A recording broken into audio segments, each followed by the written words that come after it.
In Learning to Fly, you've written about the importance of finding a way to capture what has been learned so that it can be reused by others. Most people really can't write well, and the fact of the matter is that almost no one likes to write. Getting people to document can be difficult. What could be the solution here? Okay, well, I like to write, but I don't think I can write very well, so perhaps you're right. When Jeff and I wrote Learning to Fly, we never advocated capturing everything. Clearly, that's a nonsense. And as David Snowden says, we know more than we can ever say, and we say more than we can ever write down.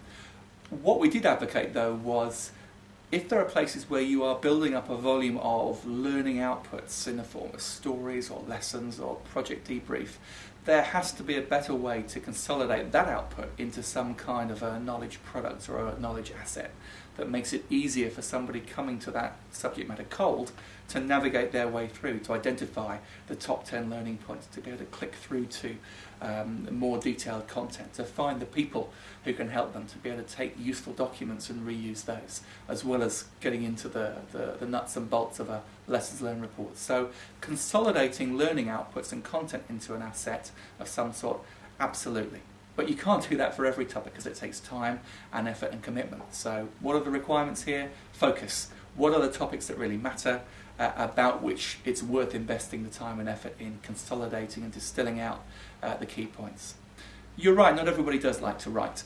And I would say don't be afraid to invest in bringing in a journalist or somebody with good editorial skills to do some of that work on behalf of the people who want to tell their stories. Don't put any barriers up. Don't make them write it.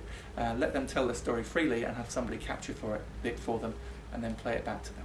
I think it's good to validate the combination of stories and any consolidation of those with a community or a group of people. And finally, to get some feedback on people who are making use of it. Did this work for you? Is it a general principle, or is it something that just worked in that particular context? So that would be my summary in terms of capturing knowledge. Be focused. Can't do it for everything, but when you do it in a way which values the people side of it and uses the content more as an advertisement for a conversation than an end to itself.